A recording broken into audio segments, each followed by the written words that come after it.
¿Se escucha bien? Sí, se escucha bien. A mí también me escucha bien, así que... Bueno, muchas gracias por la presencia de todos ustedes. Veo profesores, profesionales, público en general. Pero muy especialmente agradezco a los integrantes del panel de hoy. Son prestigiosos juristas que vienen a acompañarnos, así que agradezco la invitación que han aceptado. Hay una aclaración que tengo que hacer de otro destacado profesional, profesor, es el doctor Pietro Molinero, que no ha podido concurrir por razones de salud. Está con una fuerte gripe, me mandó un mail hoy a la mañana. Bueno, pide que lo excusen, que lo justifiquen, por supuesto, ¿no? Ahora entonces, apelando, haciendo un parangón con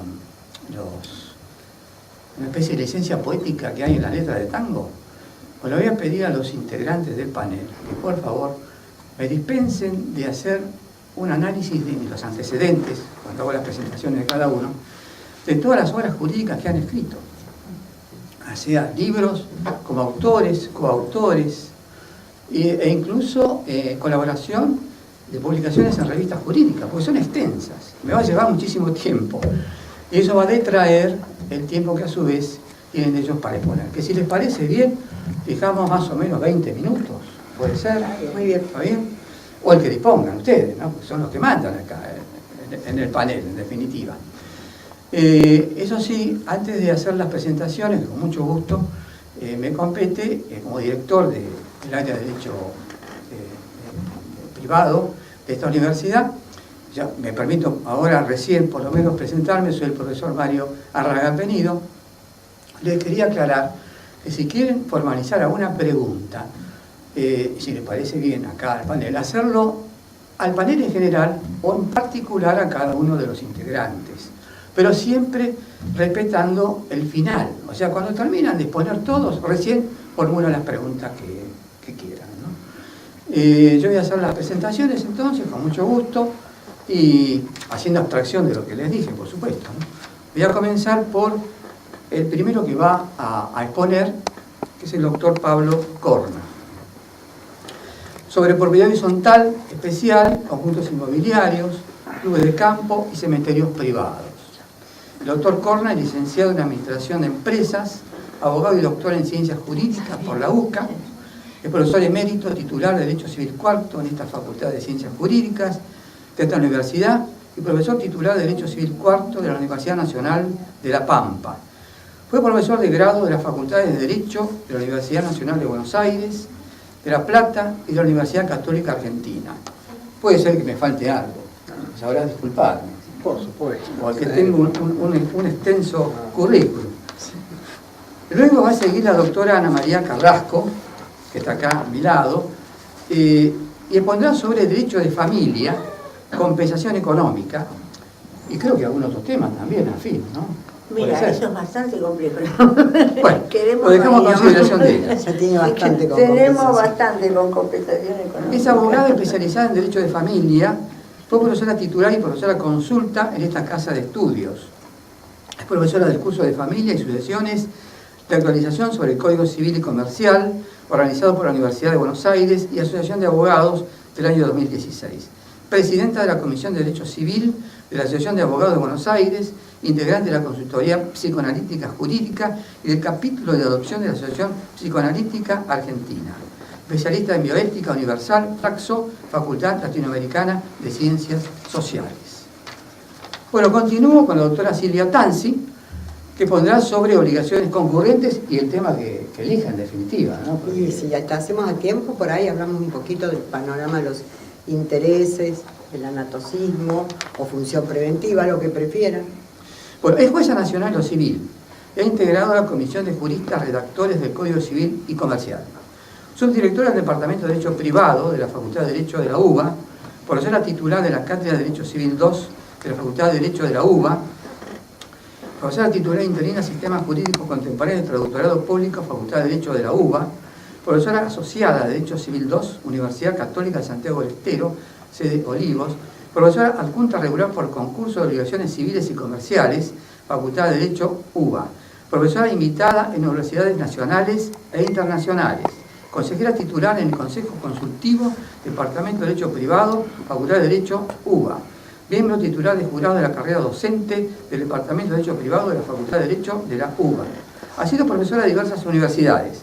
Así de la Nacional de la Patagonia, en Esquel, del Museo Social Argentino, Católica Argentina, de Palermo y de Belgrano.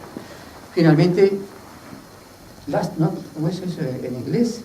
Last not least. Sí. La doctora Lucía Ferrari es nuestra moderadora y profesora de Derecho Civil cuarto y quinto de esta Universidad del Salvador. Bueno, entonces lo dejo en el uso de la palabra al doctor Pablo Corna. Espero que respete los 20 minutos, porque el doctor Corna cuando empieza a hablar no lo para nadie, ¿no? Somos dos, Bueno, vamos a ver. Creo que se cae. Se desarma. Hola. A ver.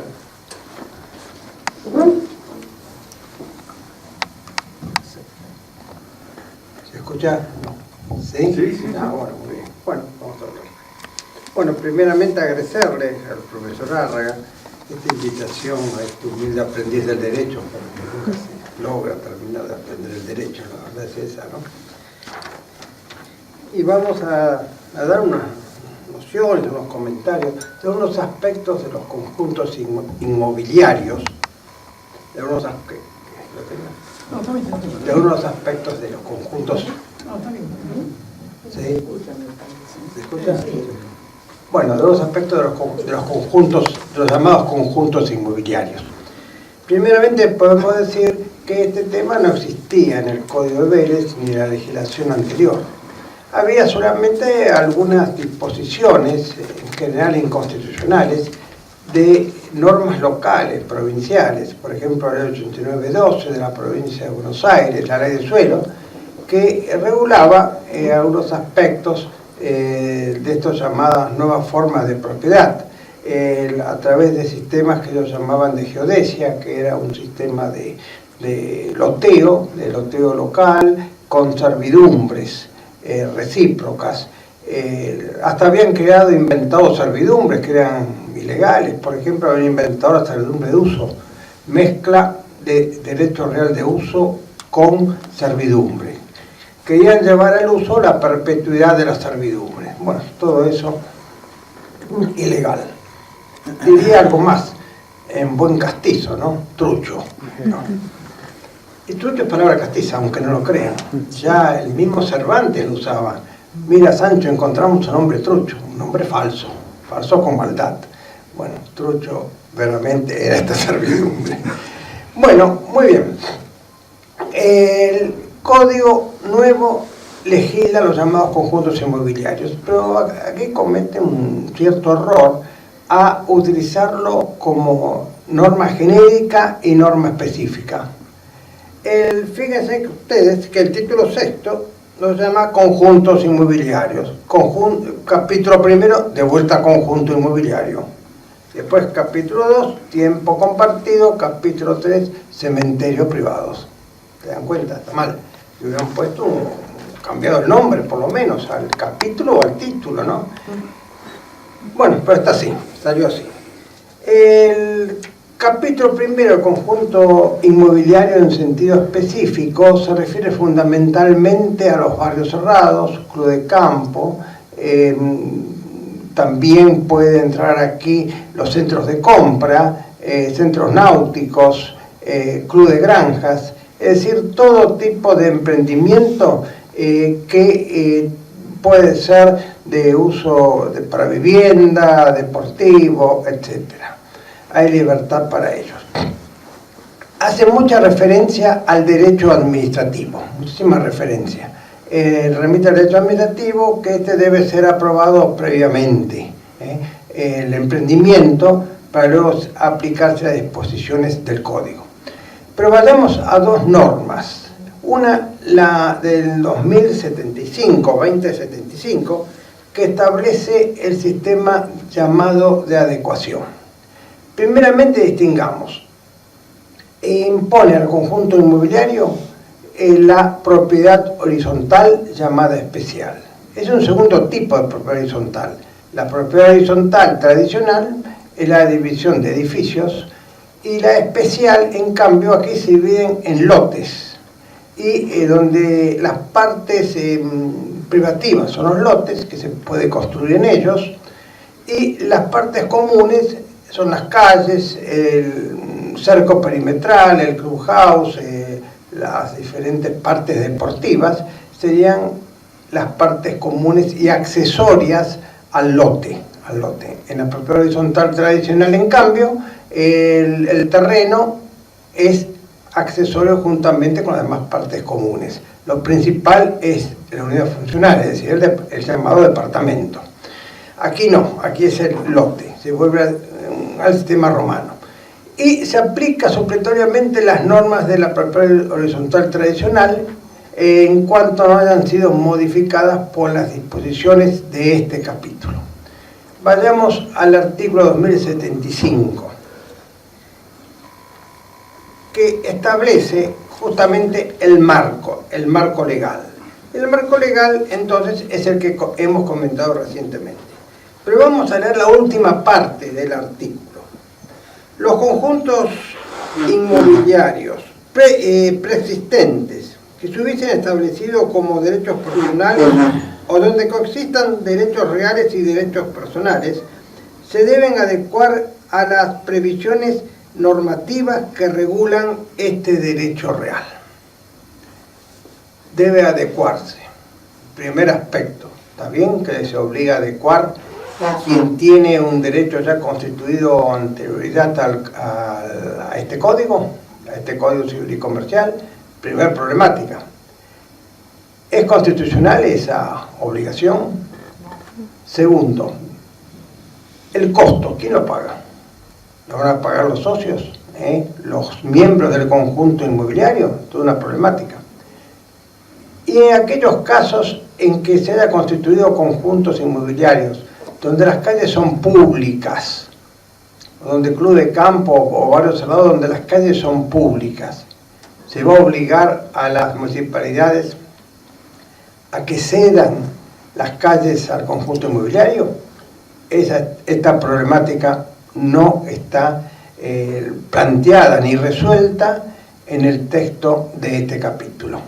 Y esto va a dar lugar a varias interpretaciones. Hay quienes dicen que es inconstitucional esta obligación, hay quienes dicen, en cambio, que esta obligación es facultativa de ser adoptada, que creo que sería la más justa, la solución más justa, y quienes dicen también que cualquiera de los miembros del conjunto inmobiliario que pretendan la adecuación lo podrían pedir judicialmente y tendrían que adecuarse. Pero el tema va a estar con estas problemáticas que hay que resolver. Costo de la adecuación, que va a ser bastante caro en sí mismo, como así también aquellas partes que son comunes, cómo se hacen. Después distingamos otro aspecto. ¿Qué dicen? Solamente aquellos que se dividan en derechos personales. Ese es un aspecto. Y el otro aspecto, cuando haya mezcla de derechos personales y derechos reales. Si son derechos reales solos, no requieren adecuación. Por ejemplo, supongamos que se ha dividido en condominio. Ahí no requiere adecuación obligatoria. Está bien, dicen algunos. En ese caso se pide la partición y cualquiera se puede oponer a la división en especie y solicitar que se divida a través de la propiedad horizontal especial. Eso también es verdad. Bueno, ese es uno de los problemas. El otro tema que también se plantea es el del artículo 2085.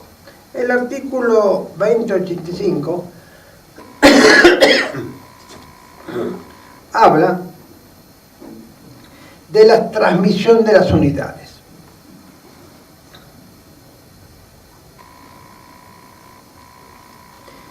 Nos dice, el reglamento de propiedad horizontal puede prever limitaciones, pero no impedir la libre transmisión y consiguiente adquisición de unidades funcionales dentro del conjunto inmobiliario, pudiendo establecer un derecho de preferencia en adquisición a favor del consorcio de propietarios o del resto de los propietarios de las unidades privativas.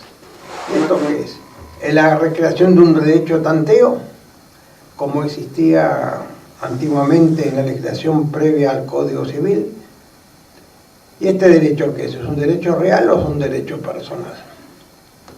Tema que tampoco resuelve. ¿Tiene plazo de duración? Si nos vamos a las normas sobre el contrato compra-venta, vemos que ahí regula o prevé la existencia, que se pacten la existencia de derechos de preferencia, de retroventa. Con respecto a estos derechos personales, que así lo regulan, así lo definen, en dicha parte el código dice que no puede durar más de 5 años, no puede tener una duración más de 5 años. Pero aquí no establece ningún plazo. Perdonen, pero tengo un resfrío muy fuerte. Bueno, aquí no establece ningún plazo. Esto apuntaría más bien al derecho de admisión, regular el derecho de admisión. Parecería. Entonces, si se ha pactado en el reglamento la facultad del derecho de preferencia, intenta ingresar a alguien no indeseado, entonces el consorcio o el grupo de propietarios constituyentes podrían hacer uso de este derecho de preferencia. Esa es por lo menos una de las tesis. Algunos lo han definido como discriminatorios, pero otros dicen, imagínense la Sociedad Hebraica Argentina que tiene un club de campo por Pilar, en Pilar. Y resulta que los muchachos de Lichín quieren comprar un terrenito allí, ¿no? Claro, entonces, claro, van y le dice, don Samuel, ¿nos vende un terreno? No, dice, hay 10 palitos verdes para ustedes. Y bueno, es tentador. Claro, ellos no tienen problema por los fondos, ¿no? Entonces, ¿para qué la quieren comprar? Bueno, hay que hacer un poco de pirotecnia interna, ¿no? Claro, entonces, claro, puedo ponerse, no, derecho de preferencia. Está previsto en nuestro reglamento. Lo tienen previsto, derecho de preferencia, Lo tienen previsto, les comento que ese sistema fue inventado en forma muy inteligente por los doctores Espota, Alberto Gaspar Espota, y el doctor Bendersky, desaparecido hace unos cuantos años, lamentablemente se suicidó, escribió títulos circulatorios y trabajos muy interesantes, ¿no? Y lo regularon a través del dominio revocable. Muy bien, para mí era legal ese aspecto, es legal ese aspecto, ¿no? La regulación que hicieron. Entonces ahí pusieron el derecho de preferencia, ¿no? Muy interesante el tema. Bueno, entonces, fíjese, este derecho de preferencia es un derecho personal, no hay ninguna duda, es oponible a terceros, debe inscribirse en el registro de la propiedad y el escribano debe en cada venta dejar constancia de la existencia del derecho de preferencia. Primera pregunta, ¿y el escribano no deja constancia? ¿El adquirente de buena fe? No. ¿Por qué? Porque debe conocer el reglamento. El reglamento es parte integrativa del título suficiente, por lo tanto, el adquirente, que nadie lo hace, ¿no?, debe conocer el reglamento, leer el reglamento. Y investigarse, por supuesto, los títulos por 20 años para atrás, ¿no? O sea que no sería de buena fe. Sería un derecho personal que no se puede transmitir a terceros y se extinguiría, por supuesto, con el titular que lo tenga. Este es un tema que pienso que es importante, es una innovación y que apunta más bien a cuidar el ingreso de gente no deseada en la comunidad. Después, en el capítulo segundo, nos habla del tiempo compartido. Claro, tiempo compartido ya estaba regulado en la ley 26.356, ¿no?, de tiempo compartido. deroga unos artículos, ¿no? Y establece un sistema muy especial, ¿no? Donde se afecta al derecho de tiempo compartido mediante una escritura pública, se inscribe en el registro de la propiedad la afectación y después dispone que en un registro especial que entiendo que lo lleva a Secretaría de Turismo de la Nación, ahí se inscribe el emprendimiento. Y las transmisiones de los derechos que tienen los adquirentes se inscriben en un registro que lleva el administrador, un registro privado. Es medio raro eso, ¿no? Medio raro porque puede dar lugar a cosas raras también, ¿no? Por supuesto, ¿no? Recuerden que el año tiene 54 semanas. Yo he visto un tiempo compartido de 60 semanas, ¿no? Bueno, raro el tema, pero existen, ¿no? O sea, de un año marciano, no sé. Bueno, claro, el que se queja, yo no puedo, no podés por una razón, porque venís tarde, tenés que venir con anticipación, y le dice al que le siga, anotarlo para el año que viene para que no proteste, y bueno, lo van manejando así. Es un tema ese que debería estar mejor regulado, entiendo yo. Y por último, el otro tema son los cementerios privados. Cementerios privados que comenzaron en la provincia de Buenos Aires, en la gobernación de San Gem, a regularse mediante un ordenamiento especial, una ordenanza general. Después se suprime esta ordenanza y después se volvió a permitir. El código lo regula y lo regula a través del sistema de la propiedad horizontal especial. Establece que debe afectarse el inmueble al cementerio privado previamente, se requiere autorización municipal y después de la Dirección de Tierras de provincia. Todos esos trámites, por supuesto, lleva su tiempo, tiene sus avatares propios, ¿no? Que no es comentario de esta explicación, ¿no? Establece que se aplican las normas de policía general de la localidad y el derecho real estaría en el derecho de sepultura. De toda esta manera tenemos armado de la siguiente manera. En los conjuntos inmobiliarios, capítulo primero, el derecho real está en la unidad funcional. La unidad funcional que es un lote. El tiempo compartido, en cambio, es venta de tiempo. Son semanas generalmente que se venden. En el uso de esa semana estaría el derecho real. Y en la sepultura, en el cementerio privado, el derecho sería el de sepultura. Que es en el pedacito de tierra, generalmente 3 metros por 1 metro, ¿no? Donde van los restos humanos. Bueno, una pregunta, no sé en qué momento queda ahora. No, yo diría a finalizar todo, bueno, los expositores, si les parece bien. Ahora seguimos con la doctora Ana María Carrasco.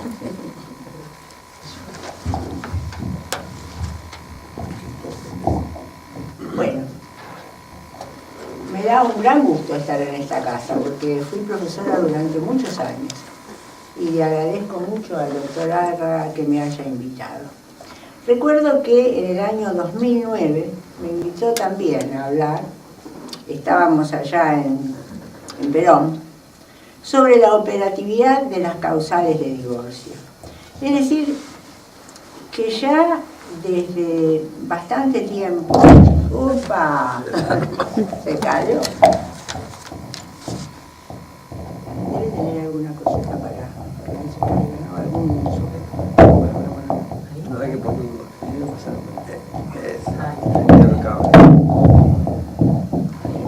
Bueno, me escuchan, creo que me escuchan.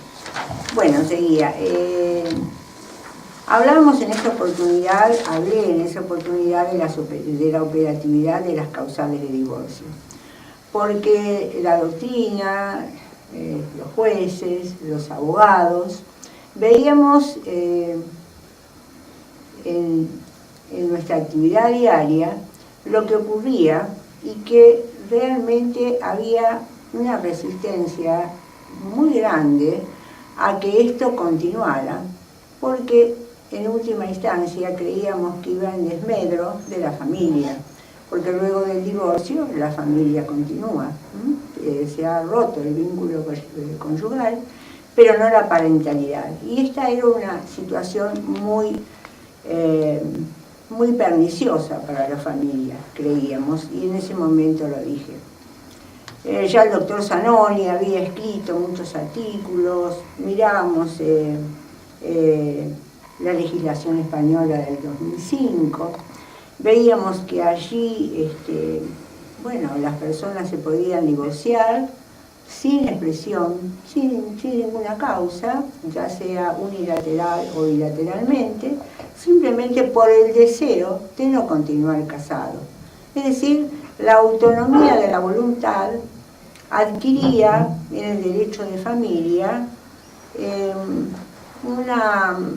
una importancia muy grande que hasta ese momento no se le había dado. Recuerden ustedes que siempre hablábamos nosotros que el derecho de familia estaba imbuido de normas de carácter público, lo cual eran indisponibles por las partes. Entonces las partes no podían tampoco elegir un régimen, caían directamente en el régimen de comunidad, que era el único que estaba legislado. Los contratos entre cónyuges estaban absolutamente restringidos.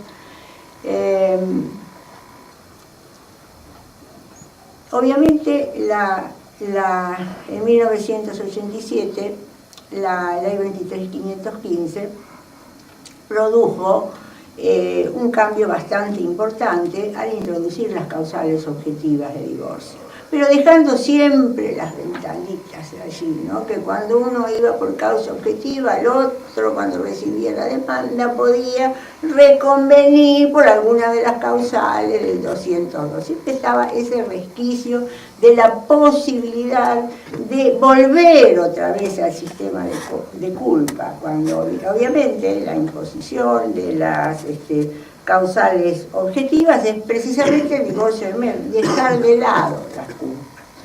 Bueno, llegamos entonces a la ley, a la sanción del Código Civil, el Código Civil Comercial en el año 2015, y allí, bueno, tenemos plasmado muy fuertemente el divorcio remedio. Mirando sobre todo la legislación española, ya no hay culpa, incluso no es sancionada la culpa, incluso el deber de fidelidad es un deber moral, como lo establece el mismo Código Civil. Por lo tanto, hay un cambio muy importante en la legislación. Muy importante y creo humildemente que beneficioso. Lo digo desde el punto de vista, no es un divorcio exprés, porque nunca los divorcios son exprés, esa prensa que se ha dicho. El divorcio es un quiebre, y un quiebre muy importante porque implica una frustración humana muy grande. Entonces, no es un divorcio exprés, siempre hay un proceso de divorcio, un proceso previo, un proceso interno que se va a plasmar cuando alguno de los cónyuges expresa que se quiere divorciar. Y entonces allí se prevé un convenio regulador. Bueno, no vamos a hablar acá de divorcio ni de cómo se debe el procedimiento para el divorcio, porque este no es el tema, pero sí que hay una condición establecida en el artículo 439, es que el que promueve el divorcio, o ambos conjuntamente, o al contestar, adhiere o establece otro convenio regulador, un convenio que va a regular los aspectos más importantes en lo que hace a las relaciones familiares. Y allí tenemos, en el artículo 439, que las partes pueden acordar sobre eventuales compensaciones económicas entre los cónyuges. Vemos acá que hay una palabra que dice eventuales compensaciones económicas. Entonces ya quiere decir que es un derecho absolutamente disponible para las partes. Por eso la eventualidad. Por eso decimos que es necesaria la petición. Está sujeto a rogación por una de las partes. En nuestro derecho se ha establecido que puede ser también una acción autónoma, es decir, luego del divorcio, ya lo vamos a ver más adelante, luego del divorcio se puede plantear, siempre respetando, vamos a ver el plazo, se puede plantear la compensación económica, a diferencia del derecho español, donde no hay una acción autónoma, sino que cuando en el mismo trámite del proceso de divorcio se debe peticionar la compensación económica. Entonces, ya nos referimos al carácter disponible de la compensación económica, que es necesaria su petición judicial, que puede ser convencional, porque si las partes convienen que en el convenio regulador el establecimiento de una compensación económica, allí vemos cómo la autonomía de la voluntad, hay una convención de las partes respecto a esta compensación económica. Esto, digamos, este consenso entre las partes puede ser también total o parcial, porque puede ser que convengan en que exista esta compensación económica, pero no acuerden con respecto al monto o con respecto a la modalidad de pago. Entonces, evidentemente, allí va a tener que intervenir el juez. Y ese aspecto se va a judicializar, es decir, no solo va a quedar en el ámbito del consenso, sino va a intervenir el juez. O si no, pueden pedirla, como ya dije, pueden pedirla en el trámite de divorcio, el otro no estar de acuerdo, y entonces judicialmente se puede establecer esta compensación económica. Decimos nosotros compensación económica. Esto es la utilización de una terminología particular que es diferente al del derecho comparado, que habla de prestación compensatoria, de compensación o de asignación por divorcio. Es decir, acá nosotros hablamos de compensación económica y esto hace que en cierta medida nos permita diferenciarlo con respecto a la naturaleza jurídica, porque no tiene carácter asistencial, no tiene carácter alimentario. Tanto es así que sabemos que subsiste en el Código Civil y Comercial los alimentos posteriores al divorcio, y que allí, reunidas las circunstancias que marca el artículo, que es la imposibilidad de proveérselos del cónyuge que lo peticiona y en cierta medida su estado de necesidad, se va a conceder, y es posible en este divorcio que tenemos tan particular, la existencia de los alimentos posteriores al divorcio. Pero en este mismo artículo dice que si ha establecido compensación económica, no corresponden los alimentos posteriores al divorcio, no corresponde la petición, es decir, no son acumulables. Con lo cual, no tienen el carácter, no son asistenciales y no tienen el carácter de alimentos. Por otra parte, tampoco tienen el carácter indemnizatorio, porque independientemente, ya vamos a ver la definición, independientemente de la compensación que se pueda establecer incluso judicialmente, para ello no se tiene en absoluto en cuenta la culpa de alguno o la conducta más que la culpa, porque ya si decimos culpa estamos haciendo una valoración, la conducta de los cónyuges. No hay una valoración de la conducta de los cónyuges, independientemente cuál haya sido, no se considera, precisamente porque estamos inmersos en el divorcio absolutamente incausado. Entonces, esta compensación económica rige tanto para en el supuesto de divorcio como de las uniones convivenciales. Más o menos la definición se asimila con algunos rasgos particulares de cada uno de ellos. La compensación económica post-divorcio puede ser por tiempo indeterminado. Excepcionalmente, dice el código, puede establecerse por tiempo indeterminado. En cambio, la compensación económica en el supuesto de las uniones convivenciales, ya vemos que ahora también están reguladas las uniones convivenciales, en este supuesto tiene que haber un plazo determinado y el plazo no puede exceder al tiempo de la convivencia. Pero fuera de ello, podemos decir que podemos conceptualmente dar una definición. El artículo 441 lo establece en el caso de divorcio y el 525 en caso de la convivencia, de las uniones convivenciales.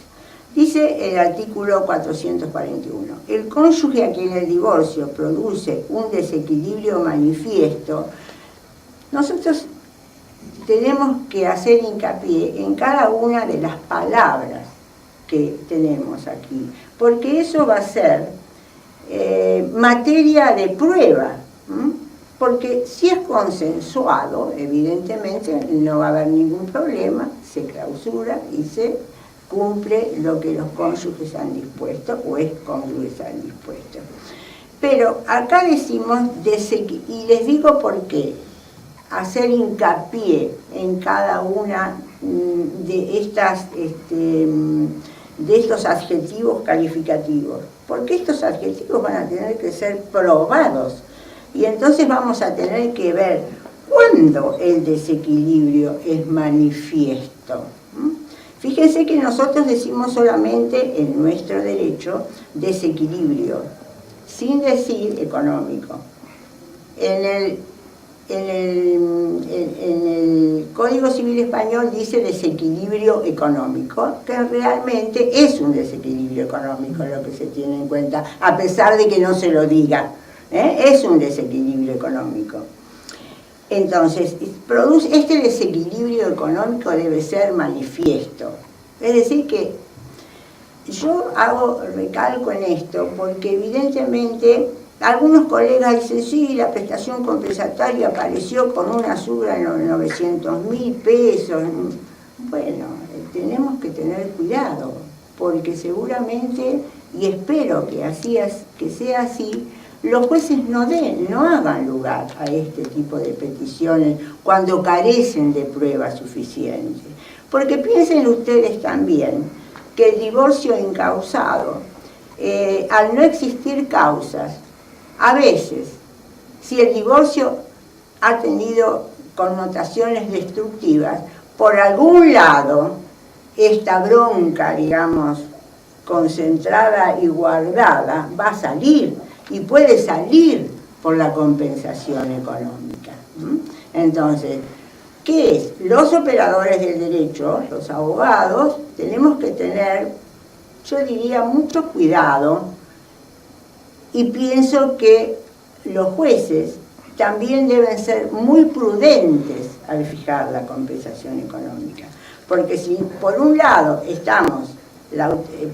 tenemos, digamos, la autonomía de la voluntad con un carácter fuerte, por otro lado no podemos estar permitiendo que las partes digan, voy a venir con una compensación económica con esto, y entonces el abogado esté negociando, a ver, no te la pido, renunciar a la compensación económica. Vamos a ver cuándo se puede renunciar. Entonces, hay el desequilibrio manifiesto que signifique un empeoramiento de la situación. Cuando nosotros decimos que signifique un empeoramiento de su situación, ¿con respecto a qué el empeoramiento? No lo dice. Un empeoramiento de la situación, ¿con qué? Con respecto al otro cónyuge. Tiene una peor situación, porque ya vamos a ver, con respecto al otro cónyuge. Es una cosa comparativa. Y que tiene por causa adecuada el vínculo matrimonial y su ruptura. Tiene derecho a una compensación. Esta puede consistir en una prestación única, en una renta por tiempo determinado, excepcionalmente por un plazo indeterminado, como les dije en el divorcio, en dinero, etc. Eso no es tan importante. Entonces, fíjense ustedes acá que dice la causa adecuada, por una causa adecuada. ¿Cuál es la causa adecuada? El empeoramiento es que tiene por causa adecuada el vínculo matrimonial y su ruptura. Es decir, ya durante toda la vida, la convivencia, en cualquiera de las dos, ya sea convivencia matrimonial o en las uniones convivenciales, los cónyuges o convivientes establecen o de común acuerdo o tácitamente han establecido un proyecto de vida. Y ese proyecto de vida ha sido, en cierta medida, aceptado por ambos. Es decir, cada uno ha tenido un rol determinado, alguno puede haber salido a trabajar, el otro se ha quedado en la casa, a cuidar a sus hijos, pero no porque el otro ya le ha dicho vos te tenés que quedar, no, porque fue una convención entre los cónyuges. Es así, yo voy a salir a trabajar, aun cuando ambos sean profesionales. Obviamente, yo pienso que esta compensación económica tiene una perspectiva de género muy fuerte, muy fuerte. Aun cuando ambos hayan consensuado esta modalidad de vida, este proyecto de vida, en este proyecto, durante el desarrollo de la vida, ya existía este desequilibrio, pero este desequilibrio estaba tapado por la convivencia, estaba tapado por la convivencia porque cada uno ejercía sus roles. Pero ¿qué pasa cuando termina la convivencia? Cuando se acaba, cuando hay una ruptura, cuando tenemos el divorcio, allí el desequilibrio se manifiesta, es un desequilibrio manifiesto. Allí hay que probar con todas las pautas que da el artículo 442, ¿no es cierto? ¿Qué es lo que debemos probar? ¿Cómo fueron los roles? Cómo se desarrolló la vida, cuáles fueron los bienes que se fueron adquiriendo durante el matrimonio. Cuidado, cuando yo hablo de bienes, esto no tiene ninguna conexión con el régimen patrimonial del matrimonio. Esto tenemos que abstraernos, no hay una conexión. Pero sí cómo fue el desarrollo económico, cómo fue el desarrollo económico de cada uno de los cónyuges. Y luego, la causa adecuada es, también hay que mirar cómo fue y cuál es la situación peor, porque dice que debe haber un empeoramiento de la situación, luego de la ruptura. Cuando tenemos el divorcio o tenemos la ruptura de la convivencia, evidentemente allí este desequilibrio que estaba tapadito por la convivencia surge y allí se presenta, y a veces se presenta muy brutalmente. ¿Por qué? Porque ha habido, como hubo en Junín, un fallo, hay poca jurisprudencia en el tema, ¿no? Pero hubo un fallo en Junín en el año 2016, donde se trataba de un matrimonio que había tenido una larga duración. Habían estado casados durante 30 años. Y cuando se casaron eran muy jóvenes, tenían 19 y 21 años. Es decir, allí el pacto convivencial, la negociación convivencial de esta pareja, fue que la señora se quedara en la casa, tuvieron 3 hijos, cuidara a los hijos, los llevara al colegio, se encargara masivamente de su rol para la casa y para el cuidado de los hijos, que a veces es preferido y es querido. Y el esposo era médico, se recibió de médico, tuvo una actividad importante, un desarrollo importante, pero ¿qué pasa? Estuvieron 30 años casados. Por lo tanto, cuando se produce el divorcio, evidentemente esta señora, porque era la mujer la que lo estaba peticionando, esta señora abruptamente se encuentra en que su situación ha empeorado. Tenemos que ver cómo vivía durante la convivencia y cómo queda para después. Yo pienso que es bastante difícil y complicado tratar de probar todo esto. El mismo proyecto, la exposición de motivos del proyecto, dice que hay que hacer una fotografía, es decir, una fotografía desde el comienzo, incluso anterior, la ruptura y a posteriori. Hay atribución de la vivienda, como dice el artículo 442, ¿qué edad tiene el que está peticionando? ¿Qué condiciones de salud tienen? ¿Qué edad tienen los hijos? ¿Tendrán algún hijo a su cargo? ¿Qué potencialidad? A veces yo pienso que es un poco utópico, ¿no? Porque la doctrina dice, hay que ver las potencialidades de los cónyuges. Pero es bastante difícil y subjetivo, lo que en la ponderación generalmente se prefiere la objetividad en las decisiones. Porque evidentemente cuando dicen, sí, las potencialidades, para que recupere las potencialidades, pero si hay una persona que durante un largo periodo de tiempo, 30 años, no salió al mercado laboral, no progresó, o lo hizo no a tiempo completo, sino a tiempo parcial, con lo cual desarrolla su profesión, pero también realiza los cuidados del hogar. Entonces, la pregunta también, ¿y si ambos son profesionales, corresponde o no la petición de la compensación económica? Yo pienso que allí hay que ver la disparidad de los ingresos, de uno y del otro. Si los ingresos son comunes o digamos son parecidos o no hay una disparidad tan grande, evidentemente no va a corresponder la pensión compensatoria.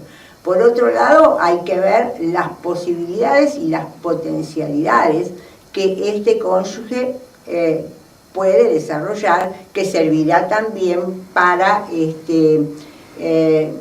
medir el tiempo en que va a tener esta renta, porque ni el matrimonio ni la convivencia es fuente de ingresos de una renta perpetua, no lo es.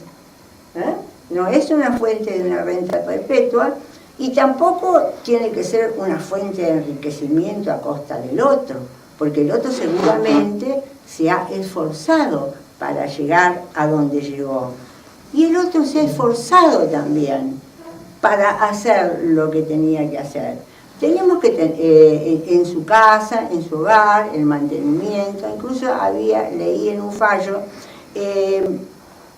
el cuidado de la madre política.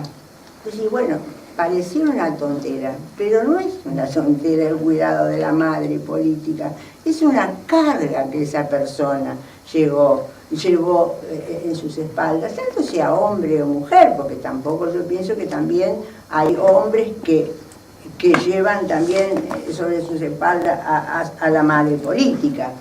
Entonces, yo como reflexión, ¿tengo tiempo para hablar? Estamos sobre el tiempo. Bueno, simplemente lo que les quería decir, un poquito refiriéndome a la práctica de la jurisprudencia y pocos fallos, lo que sí hay fallos respecto a, quizá un poquito más respecto a la caducidad. Hay un plazo de caducidad de 6 meses después de la sentencia de divorcio o de la ruptura de la convivencia. Y hubo 2 fallos, uno del año pasado, de la Sala J, creo, donde establece que el plazo de caducidad es, de acuerdo al artículo 6, de fecha a fecha. O sea, por día completo, de fecha a fecha. No se incluyen los días inhábiles y tampoco se incluyen los feriados. Entonces, un colega presenta la demanda, pero pensando que podía aplicarse el artículo 311 del Código Civil del Código de Procedimiento Civil y Comercial. Y la Cámara le dice que no, que lo que se debe aplicar es el artículo 306, que por lo tanto se ha producido la caducidad, no se puede volver a pedir. ¿Y por qué lo dicen? Porque ustedes me dirán, es un plazo muy corto para pedir esta prestación. Quiere decir que hay una exigencia mayor respecto al operador de derecho, que tiene que decir, ¿la pido, no la pido, cómo lo pido, qué hago? Y lo que se busca, hay una razón, es la concentración de los efectos del divorcio. Es decir, que se clausure esa etapa de litigiosidad, y que se pueda volver a otra etapa, digamos, más de reconstrucción, diferente, de mayor tranquilidad. Por eso es el plazo tan corto. Y por eso pienso que es correcto que el plazo de 6 meses, y con la unión convivencial del mismo modo. Yo pienso que esto presenta muchísimas dudas. Les digo algunas. Puede ser modificado, ¿qué condiciones se necesitan para la modificación? No tiene una característica, no es una prestación alimentaria, pero puede ser revisada. ¿Y cuándo puede ser? Uno puede pedir el acortamiento del plazo. ¿Qué pasa si el otro, el que es beneficiario de la prestación compensatoria, contrae matrimonio? O vive en una unión convivencial? Hay muchas dudas. Es decir, que es una figura jurídica que pienso que debe utilizarse con mucho cuidado, incluso en la cuantificación, y aquí es una ponderación que debe hacer el juez, la cuantificación del daño. En alguna jornada nacional se dijo que podría aplicarse lo mismo que en el derecho laboral, la planilla de Excel, y hacer una cuantificación del daño numérica. Yo sinceramente tengo dudas, porque acá también hay mucho afecto, pero por otro lado no le vamos a dar al que después se iba a hacer y que nunca iba a saber quién era el culpable o el inocente en un juicio de divorcio, lo vamos a poner en la misma situación. O sea, no sé, hay muchas dudas, hay mucho camino para andar, y pienso que tenemos que estar atentos, y también, como reflexión, los que trabajamos en la profesión tenemos que ser muy prudentes en la aplicación de esta figura, porque también puede destruir. Bueno, nada más. No te preocupes mucho por eso. Escúchame, el cable no Sí, llega. ¿no? Sí, corremos riesgo que... Si no llega, Corremos el riesgo de una responsabilidad por daño. No, que está... Yo quiero, antes que nada, quiero aclararles que he colaborado en el código, pero solamente en la parte de responsabilidad, donde además hemos sido objeto de graves modificaciones en relación a la responsabilidad del Estado, ¿sí? Que eso fue suprimido por el Poder Ejecutivo y la Comisión Bicameral. Una sola cosa quiero plantear antes de ingresar a hablar de manera muy sencilla y muy clara de las obligaciones concurrentes.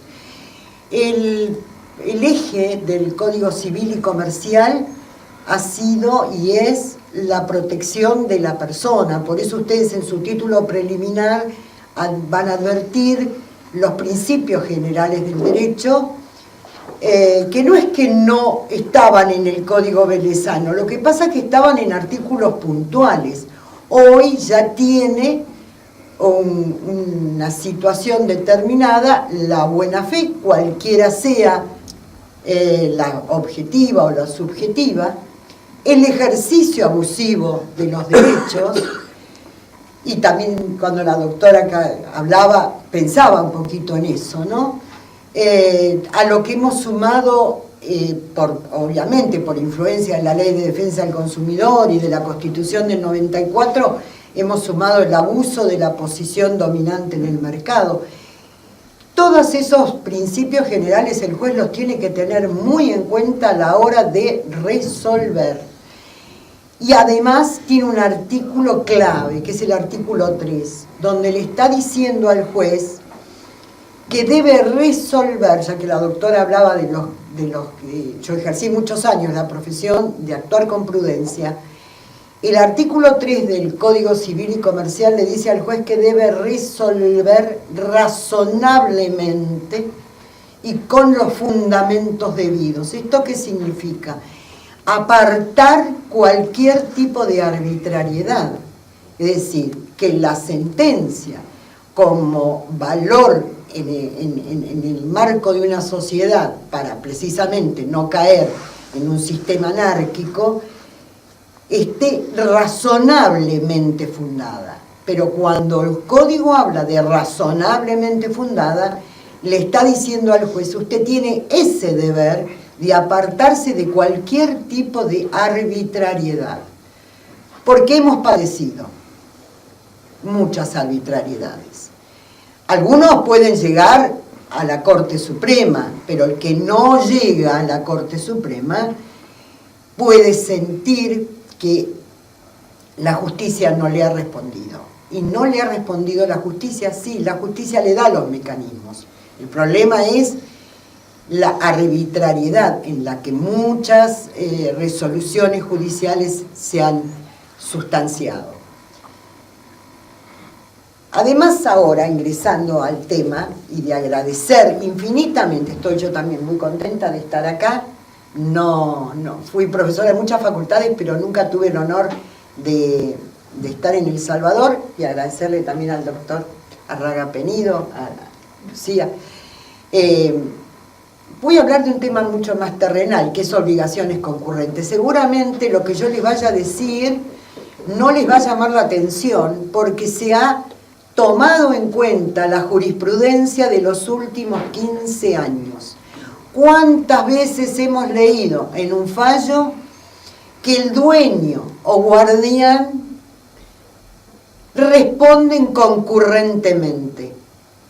Es cierto que nos costaba entender qué era la concurrencia, porque teníamos las obligaciones simplemente mancomunadas y las obligaciones solidarias, solidaridad activa, solidaridad pasiva, pero el código anterior ni ninguna ley hablaba de concurrencia. Y sin embargo es importantísima la concurrencia por infinidad de situaciones que se fueron dando. Obviamente que si nosotros que tenemos nuestras raíces romanas, los romanos distinguían perfectamente las obligaciones perfectas, a las que ellos llamaban obligaciones solidarias o perfectas, pero también reconocían las imperfectas, que no eran ni más ni menos que lo que hoy conocemos como obligación concurrente. ¿Qué hizo el Código Civil y Comercial? Toma en cuenta esa situación, la vuelca en articulado del Código, son 3 artículos, fíjense que tampoco es un capítulo dedicado a concurrentes, pero la redacción es muy clara, muy concreta. ¿Y qué toma en cuenta? Toma en cuenta lo que venía definiendo la jurisprudencia, cuándo hay concurrencia, cuáles son los caracteres de la concurrencia. Y agrega algo más importante, establece en determinadas circunstancias en diferentes modos extintivos. Algunos han sufrido una crítica, lo cual no me parece mal, vamos a verla, pero en términos generales, ¿qué le da al justiciable? Le da seguridad jurídica, le da la seguridad de que no tiene que ingresar en otros vericuetos porque no se encuentra frente a una obligación solidaria. Nosotros sabemos que si la obligación es solidaria, el deudor le puede pedir el todo a cualquiera de los acreedores. Y de lo que se trata como uno de los paradigmas que ha tenido en cuenta el Código es de la protección del que se reconoce como el más vulnerable en una situación. Y no siempre, queridos colegas, el vulnerable es el deudor, no siempre. Muchas veces es el acreedor. Si nosotros pensamos en una indemnización por daños y perjuicios, donde tenemos sentencia firme de primera y de segunda instancia, no hay más recurso ante la Corte, y el pobre señor quiere que le reparen el daño, como a mí me gusta decir, siguiendo al maestro López Olaciregui, injustamente sufrido, porque nadie va a salir a la calle a sufrir un daño, o por lo menos yo creo que nadie en su sano juicio va a salir a la calle a sufrir un daño. Lo ha sufrido injustamente, estamos mirando a la persona que padece ese daño, e indudablemente es el vulnerable en esa situación, y no es el deudor, es el acreedor. Entonces, esto de volcar en un texto legal lo que la jurisprudencia vino elaborando y no estar sujeto tanto a creaciones pretorianas, sino a un marco legal que sea claro, concreto, específico. ¿Cómo lo define el Código? De manera muy sencilla, en el artículo 850, fíjense el concepto, es muy claro. Son concurrentes aquellas obligaciones en las que varios deudores deben el mismo objeto, pero ¿cómo? En razón de causas diferentes. Y esto lo vemos claramente en el ejemplo común de todos los días. Tomamos el colectivo.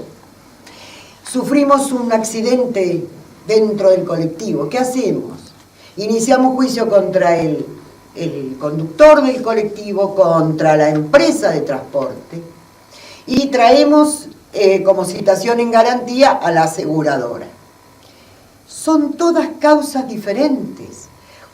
En relación al conductor del colectivo, yo no puedo hablar exclusivamente a pesar de la unificación de las órbitas, no puedo hablar de que lo une un contrato de transporte con el chofer, pero sí lo une un contrato de transporte con la empresa. Y la empresa trae a la compañía de seguros en virtud de la citación en garantía, establecida por la ley 17.418 y que forma parte integrante del Código Civil y Comercial de la Nación. Vulnerable en una situación. Y no siempre, queridos colegas, el vulnerable es el deudor. No siempre. Muchas veces es el acreedor. Si nosotros pensamos en una indemnización por daños y perjuicios, donde tenemos sentencia firme de primera y de segunda instancia, no hay más recurso ante la Corte, y el pobre señor quiere que le reparen el daño, como a mí me gusta decir, siguiendo al maestro López Olaciregui, injustamente sufrido, porque nadie va a salir a la calle a sufrir un daño, o por lo menos yo creo que nadie en su sano juicio va a salir a la calle a sufrir un daño. Lo ha sufrido injustamente, estamos mirando a la persona que padece ese daño, e indudablemente es el vulnerable en esa situación, y no es el deudor, es el acreedor. Entonces, esto de volcar en un texto legal lo que la jurisprudencia vino elaborando y no estar sujeto tanto a creaciones pretorianas, sino a un marco legal que sea claro, concreto, específico. ¿Cómo lo define el Código? De manera muy sencilla, en el artículo 850, fíjense el concepto, es muy claro. Son concurrentes aquellas obligaciones en las que varios deudores deben el mismo objeto, pero ¿cómo? En razón de causas diferentes. Y esto lo vemos claramente en el ejemplo común de todos los días. Tomamos el colectivo. Sufrimos un accidente dentro del colectivo. ¿Qué hacemos? Iniciamos juicio contra el conductor del colectivo, contra la empresa de transporte, y traemos como citación en garantía a la aseguradora. Son todas causas diferentes. En relación al conductor del colectivo, yo no puedo hablar exclusivamente a pesar de la unificación de las órbitas, no puedo hablar de que lo une un contrato de transporte con el chofer, pero sí lo une un contrato de transporte con la empresa. Y la empresa trae a la compañía de seguros en virtud de la citación en garantía, establecida por la ley 17.418 y que forma parte integrante del Código Civil y Comercial de la Nación. Entonces tenemos varios deudores, un solo objeto. ¿Cuál es el objeto? El daño injustamente sufrido, daño resarcible, con todos los requisitos del daño resarcible, de su certeza, aunque sea futura, pero certeza al fin, de que no haya sido reparado por quien lo cometió, y obviamente las causas tienen que ser diferentes. Y esto es lo que venía diciendo claramente la jurisprudencia. ¿Cuáles eran en 1993, miren el año, ustedes son muy jóvenes, pero bueno, el 7º encuentro de abogados civilistas que se llevó a cabo en Rosario en 1993 ya hablaba de concurrentes y decía, ¿cuáles son los caracteres típicos? La identidad de acreedor, es uno solo, pensemos en este transportado. La identidad del objeto debido, es uno solo, el daño injustamente padecido. La diversidad de deudores, el chofer, la empresa, traemos a la citada. La diversidad de las causas del deber. Acuérdense que en 1993 teníamos la órbita contractual y la extracontractual. ¿Saben cuándo fue la primera vez que se pidió la unificación de órbitas en la República Argentina? En el Congreso Nacional de Derecho Civil en Córdoba en 1961. Miren si pasamos tiempo, llegamos al 2015. Nos tomamos un tiempito como para hablar de la necesidad de unificar. ¿Por qué? Porque al que tenemos que proteger es el daño sufrido injustamente por una persona.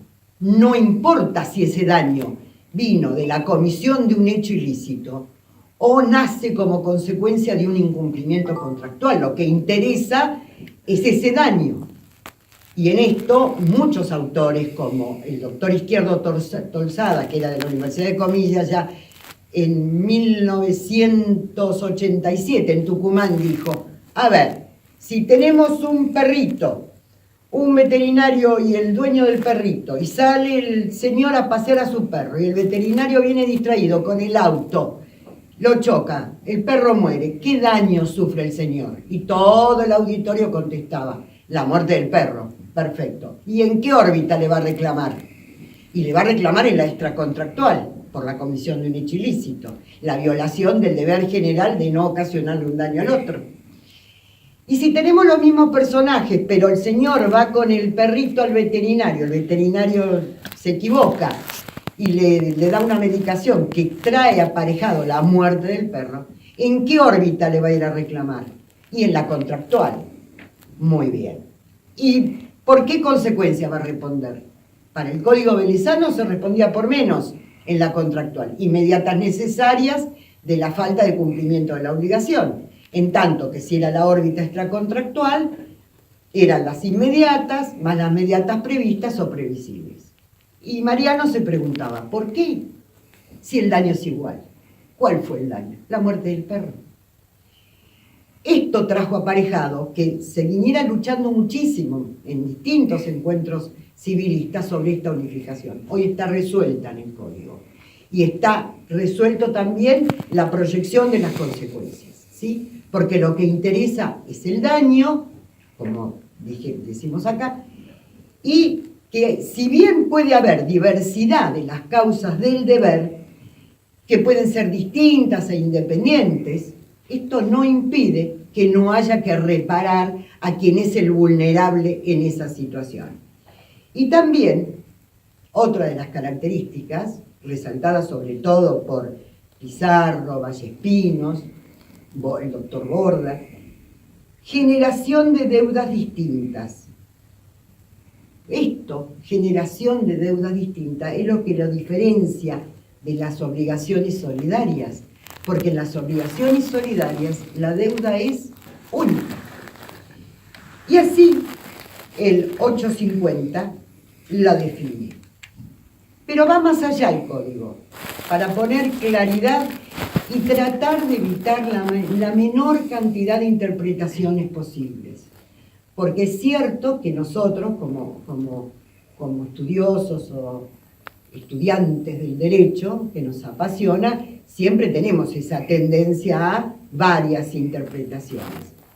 Pero de lo que se trata hoy, en el siglo XXI y en el 2017, es que quienes son las personas vulnerables sean las que tengan, las que sientan que hay seguridad jurídica, que no están librados al azar, que no pueden estar librados a los designios de determinados magistrados que consideren que no. Tiene que haber ese marco legal. Es verdad, como bien señalaba la doctora, que en el marco, en el ámbito del derecho de familia, la situación se complica. Sin embargo, por lo poquita experiencia que yo tengo, yo soy juez patrimonial, así que no salvo las sucesiones y los hermanos que se pelean y que hacemos un poco de terapia grupal para ver si solucionamos problemas netamente patrimoniales, tengo referencias que los jueces de familia se han adaptado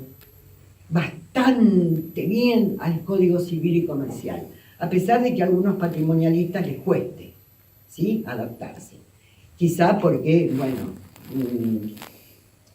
yo siempre digo, no han leído mucho el Código de Vélez, porque si leyeron el Código de Vélez y la jurisprudencia en los últimos 15 años, este código no les puede traer grandes sorpresas. Obviamente es absolutamente reformable, ¿sí?, porque es así. Y en esto tenemos que quedarnos tranquilos, pero en la medida que esas modificaciones estén dadas en un marco de razonabilidad, que es lo que siempre viene pidiendo la Corte Suprema de Justicia de la Nación en todos y cada uno de los pronunciamientos.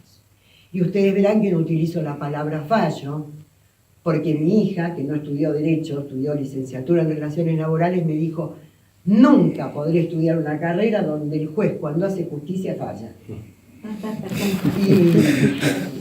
Y se fue para relaciones, sí, más allá de decir, no entiendo cómo ustedes a las personas le dicen partes, al expediente le dicen cuerpo, y cuando el juez dicta, pronuncia la justicia, falla. Pero el código fue más allá y trasladó el tema de los efectos de las obligaciones concurrentes, para evitarnos varias interpretaciones. En el 851 establece claramente, y ustedes lo van a ver en el código, que siempre va a decir, excepto disposición legal en contrario. ¿Sí? ¿Esto qué significa? Que es un código abierto, que puede haber una ley posterior que venga a determinar que hay situaciones en las que no corresponde. Las obligaciones concurrentes se rigen por las siguientes reglas. Primero, el acreedor tiene el derecho de requerir el pago a cualquiera de esos deudores, aunque tenga una diferente causa deber de llevar a cabo la prestación o la reparación de la indemnización. Porque lo puede hacer simultánea o sucesivamente. Lo que se trata es de proteger a este justiciable para que no esté rogando, vos dame 10, vos dame 10 y el otro 10, porque en el marco de la responsabilidad por daños, No todo es tan sencillo como puede ser no por disminuir el juicio, pero no todo es tan sencillo como una chapa y pintura. Hay muchísimos casos de severas discapacidades y de muerte. Y en ese punto, sobre todo en el marco de las severas discapacidades y viniendo de personas que a lo mejor no tienen recursos, no podemos hacer que esta persona vaya mendigando para que cada uno le pague su cuota aparte. Se lo pide ¿a cuál? Al que económicamente está en mejor situación para hacer frente. Esa persona después podrá llevar a cabo el reintegro de lo que le corresponde a los otros. Pero lo que queremos fundamentalmente es de proteger a esta persona que ha, insisto, sufrido un daño injusto. Y hay severísimas discapacidades, ¿eh? Si ustedes recorren la página de la Corte se van a dar cuenta de que hay casos muy dolorosos, sumamente dolorosos, y hay expedientes que uno muchas veces, yo particularmente, que trato, y acá Carlitos Fosaseca, el doctor Corna me conocen hace muchos años, los separo, pero hay expedientes que uno los guarda en la mochila y los lleva, ¿sí? Los lleva durante un largo tiempo. Y esto es lo que se trata de evitar, ¿no? Por eso el acreedor, que viene a ser el que en este caso tiene el derecho reconocido judicialmente a percibir una indemnización, tiene a requerir el pago. El pago, como lo define el propio Código Civil y Comercial, pago, el cumplimiento en tiempo y en forma de lo que ha ordenado, en este caso el juez, sin más dilaciones, ¿sí?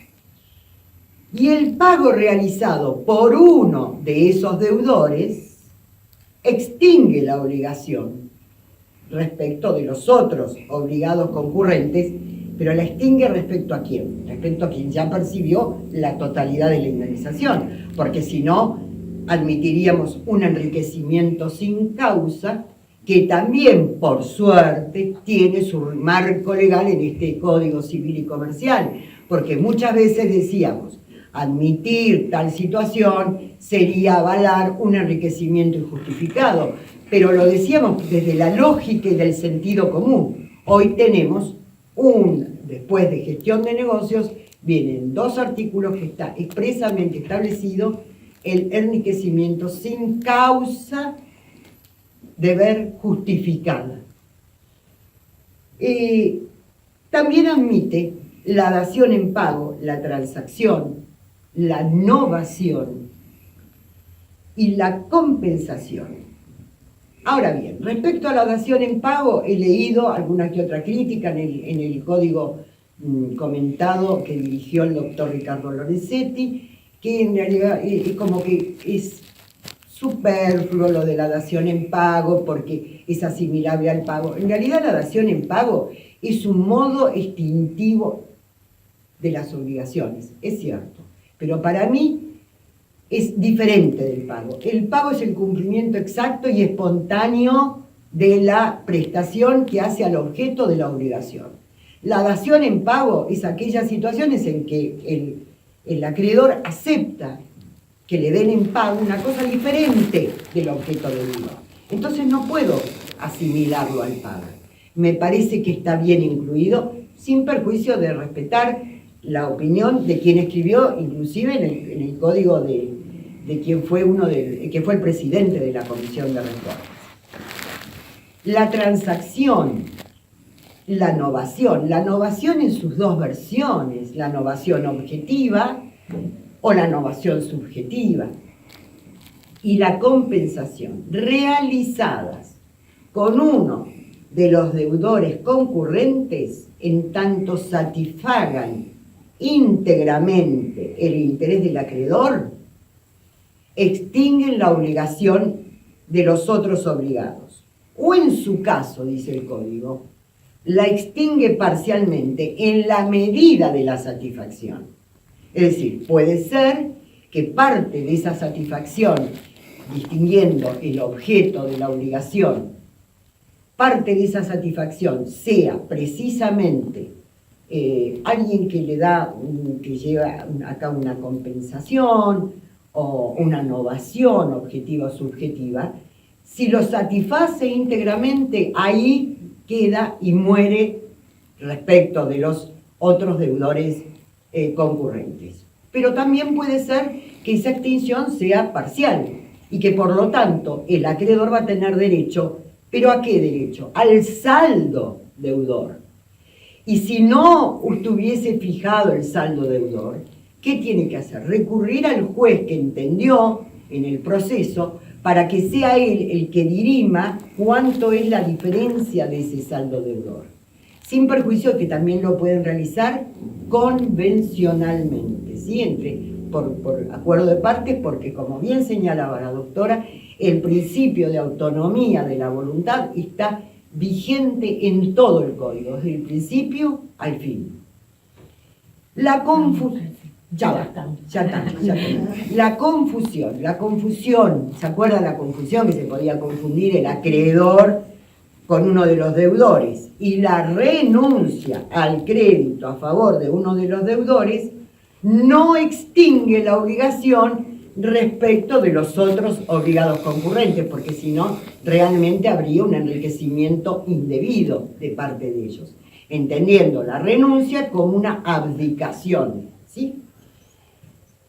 Importante, la prescripción cumplida, la interrupción y suspensión de su curso no producen efectos expansivos respecto de los otros obligados concurrentes. Lo dice la ley de manera muy clara y muy concreta. Nadie puede decir que no entiendo o lo tengo que interpretar de otra manera.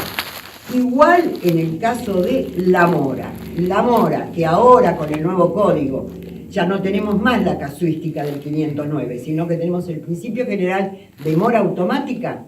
La mora de uno de los deudores no produce efectos expansivos con respecto a los otros codeudores. Y 2 puntos. La sentencia pasada en autoridad de cosa juzgada, que significa que contra ella no hay recurso alguno posible, salvo que alguno invente. El otro día un abogado con una imaginación inventó un recurso de revocatoria importante, como para publicarlo, ¿no? Como para escribir sobre ese tema. Después te lo paso, Carlos. Dictada contra uno de los codeudores, no es oponible a los demás, pero estos pueden invocarla cuando no se fundan circunstancias personales del codeudor demandado. Y por último, la acción de contribución del deudor, que fue y pagó la deuda, contra los otros obligados concurrentes, se va a regir por las relaciones causales que originan esa concurrencia.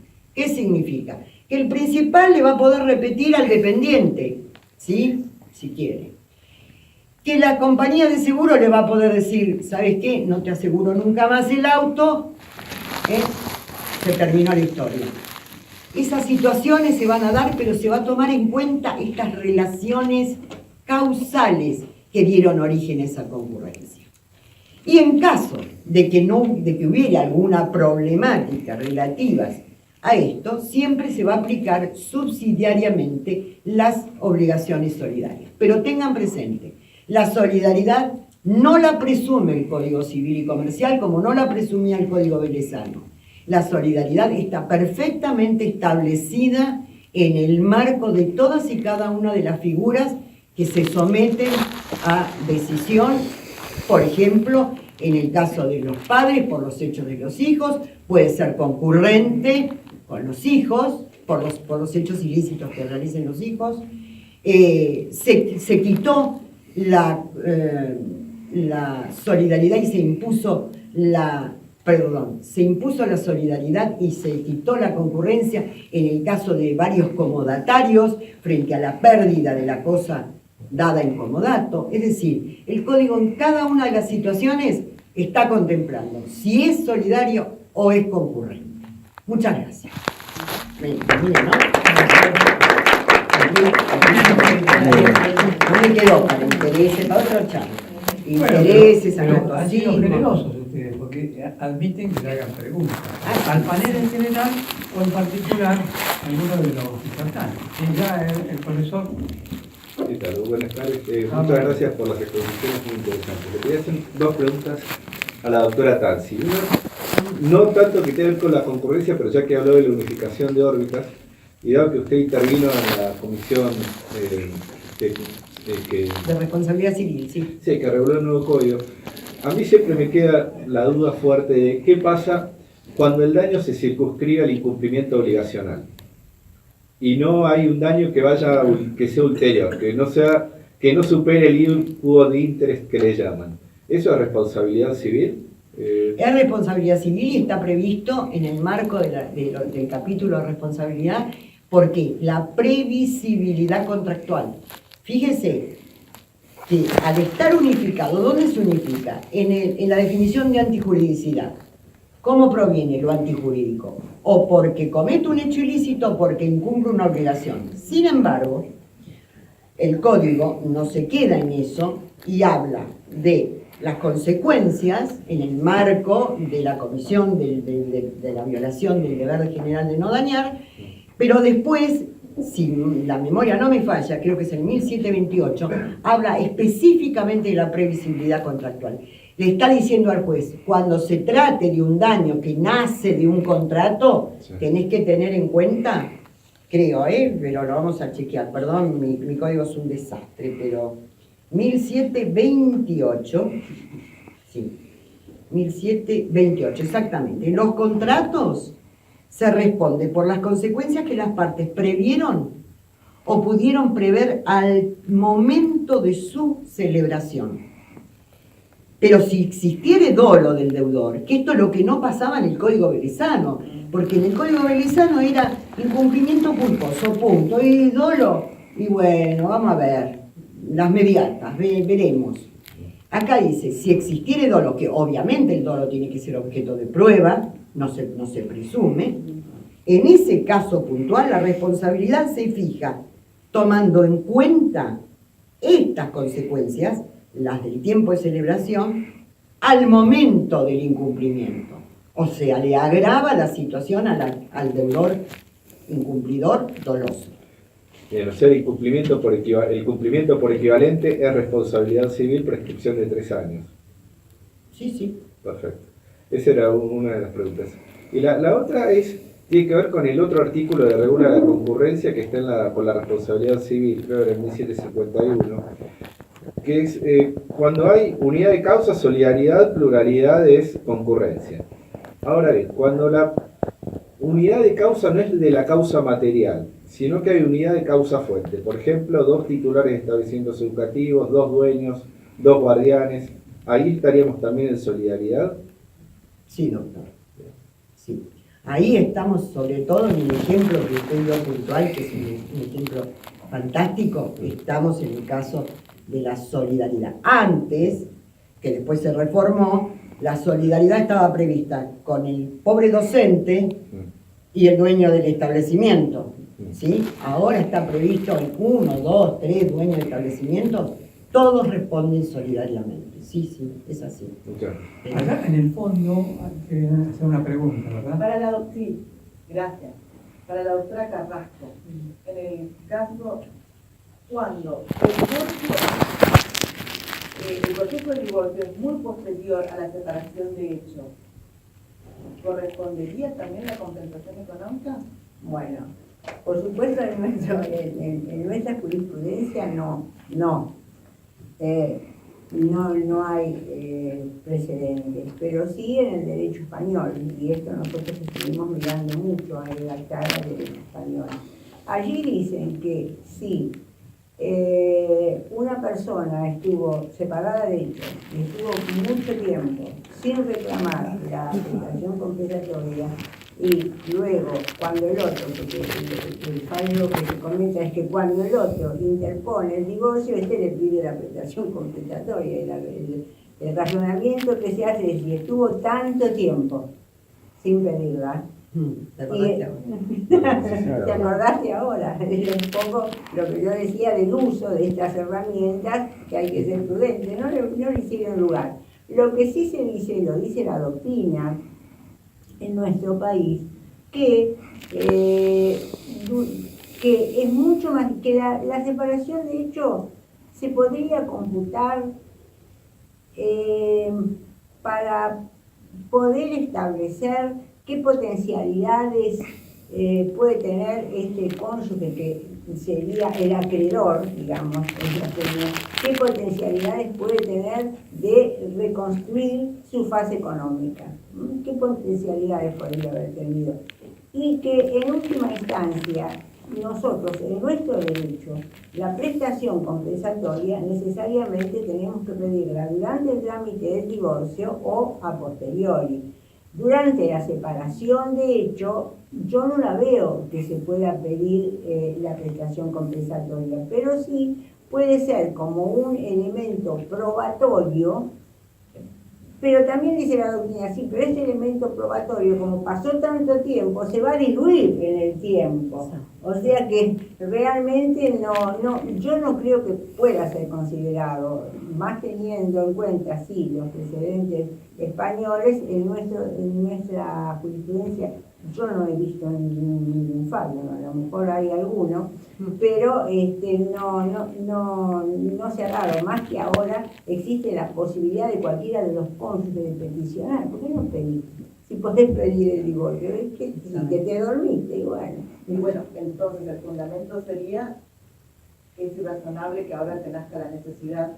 Y sí, porque siempre la razonabilidad es algo importantísimo para dirimir los conflictos también jurídicos, no solo personales, sino jurídicos. ¿Otro más puedo? Sí, cómo no. Con respecto a las uniones convivenciales y el derecho a la compensación económica, ¿hay en el código un requisito para la unión convivencial para que le nazca, digamos, este derecho a la compensación, es que esté registrada? ¿Que esté inscrita la unión convivencial? No necesariamente. Será objeto de prueba. Sí, no necesariamente. Acá en la compensación económica en la unión convivencial no es un requisito que está inscrita. Tiene que ser objeto de prueba, con todos los requisitos que establece el artículo que establece. Porque aparte, para que nazcan estos derechos en la unión convivencial tiene que haber pasado, digamos, para que sea unión convivencial tenía que pasar 2 años. Sí, siempre que se cumplan los requisitos que establece el código para la unión convivencial. Eso sí, nosotros estamos hablando de un efecto de la ruptura de la convivencia. Por lo tanto, tenemos que tener una unión convivencial que no haya un impedimento de ligamen, porque si no, se nos cae todo, no es viable la petición.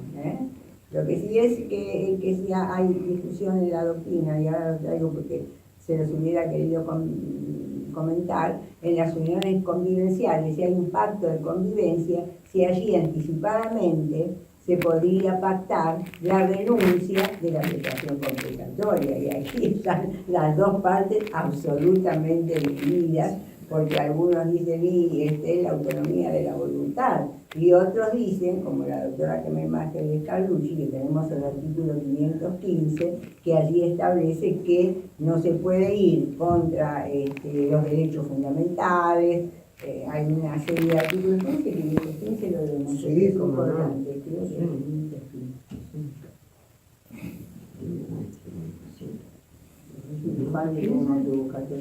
515. No. Por ahí anda, 515. Los pactos de convivencia no pueden ser contrarios al orden público, ni al principio de igualdad de los convivientes, ni afectar los derechos fundamentales de cualquiera de los integrantes de la unión convivencial. O sea que ese pacto para una corriente doctrinaria está dentro de estos límites. Sin embargo, otros, basados en la autonomía de la voluntad, y dice, si hay un pacto que trata de regir la convivencia, ¿y por qué no puede ser? Que también, es un tema, ¿no? Es un tema para resolver, uno de los tantos. Gracias. Yo me quedé con una duda, ahora lo digo al doctor. Fonseca, pero la pregunta que hizo, pero siempre está el tema de la caducidad, de los 6 meses, en ambos casos. Del divorcio, a partir del divorcio. Claro, el divorcio o unión convivencial. Sí, pero no de la separación de hecho. La separación de hecho no es el divorcio. Una cosa el divorcio, Claro, la unión otra convivencial, la separación. y otra la separación de hecho. La de hecho no corre. Claro, pero suponés que Pero a veces están separados de eso, como los Estados Unidos, como decíamos antes. Para nosotros en el divorcio actual es importante la separación de hecho, porque si los dos están de acuerdo, retrotraemos la sociedad conjugal a la fecha de separación de hecho. tiene algunos efectos la separación. Entonces por ahí regularizamos ahora una situación de, digamos, de matrimonial, la regularizamos y decimos, bueno, tengo 6 meses, después de No, pero mirá que acá hay principios rectores, ¿no? Como es la concentración de los efectos del divorcio, no podemos estar siendo tan laxos porque ya hay una cosa abusiva de la figura, ¿no? La doctora Fonseca se le hace Yo tengo una pregunta con perspectiva del panel. A ver, haber aceptado el divorcio incausado y establecer la existencia de la eventual compensación económica, ¿significa que se elimina dentro del ámbito de familia la indemnización de daños y perjuicios? Por eso motivó un plenario en el año 95, si no recuerdo mal. Y en caso afirmativo, ¿cuál sería la jurisdicción? ¿Tendría que resolverlo un juez de familia o un juez patrimonial? La prestación compensa, Es una cosa distinta. Claro. Claro, eso que lo sé, son dos cosas diferentes. Existe todavía. Y del patrimonio. Claro, y una cosa es la compensación económica. Yo pienso que la indemnización por daños, hacer el divorcio incausado, si cae dentro de la órbita de la responsabilidad civil y ha ocasionado un daño injusto, como dice, tiene que ser reparado. Sí, pero tiene que reunir los requisitos del daño resarcido. El daño resarcido. Y no ser una especie de, bueno, me tiro a la pileta a ver qué pasa, ¿no?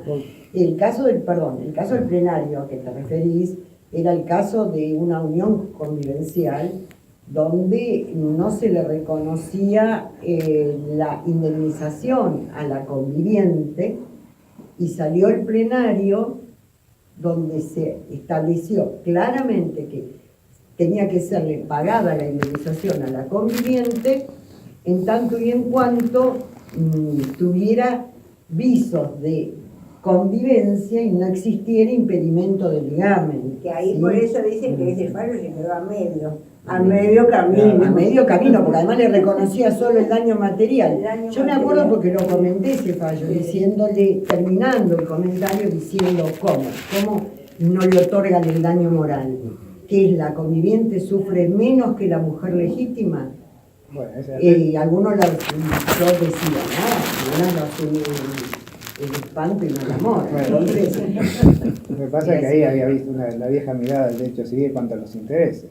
El viejo sistema que tenía que estar reconocido y tutelado por ordenamiento jurídico y ahora es el contrario. Bueno, pero estamos hablando del año 95, tampoco estamos hablando de 1960, o cuando salió la reforma del doctor Borda en 1968, que muchos se agarraban la cabeza y decían, ay, por favor, él le tiene odiosidad al propietario, Borda, porque hablaba del dueño guardián, Borda, que yo lo conocí, le va a tener odiosidad al propietario. Doctor Sabat, Retomando la pregunta acá del colega, me quedé pensando, si se reclama la indemnización de daños y perjuicios posterior al divorcio, el único... Por otra parte es cierto lo que vos decís, que quizá lo único que se podía pedir en la responsabilidad, en la órbita de la responsabilidad civil, es el daño moral. Por ejemplo, se han divorciado y hay, o antes o durante el matrimonio hay un uso de la imagen, hay un uso de la imagen o publicación de fotografías, algo que ocasione un daño al otro, un daño a la persona. Y bueno, probablemente sea únicamente resarcible el daño. Bueno, los típicos daños patrimoniales. Los típicos daños patrimoniales, que la mujer haya tenido que renunciar al trabajo por el proyecto de vida, sería lo que entraría dentro de la compensación económica, más que... Es decir, pues si no sería una vía alternativa para No, claro. saltear el No, y plazo de fíjate caducidad. que acá hay un plazo de caducidad y debe existir el divorcio o el trámite del divorcio. Tal Eso cual. es Tal lo cual. que diferencia. Eso podrían decirle a Yanina Latorre. Por ejemplo, que están perjudicadas. Cada uno. Yo una pregunta al doctor Corna. ¿Casos de adecuación de conjuntos inmobiliarios al nuevo Código Civil y Comercial conoce, doctor? O? No. Ahora no. Bien. Hay discusiones, sí, terribles. Sí, claro, sí. Dentro de los country. En Sí. realidad hay discusiones terribles por lo pido o no lo pido, el costo, pero Pero en la no. práctica no. Bien. No todavía. No todavía. No todavía. A ver si. No todavía. No se sabe. Bueno, si no hay más preguntas, Le agradecemos. sí, agradecemos al panel más que nada. No, agradecemos al público que nos escuchó, que nos preguntó, porque a veces el problema no son las preguntas, doctor, son las respuestas, ¿no? Así que gracias a todos. Bueno, muchas gracias. Muchas gracias.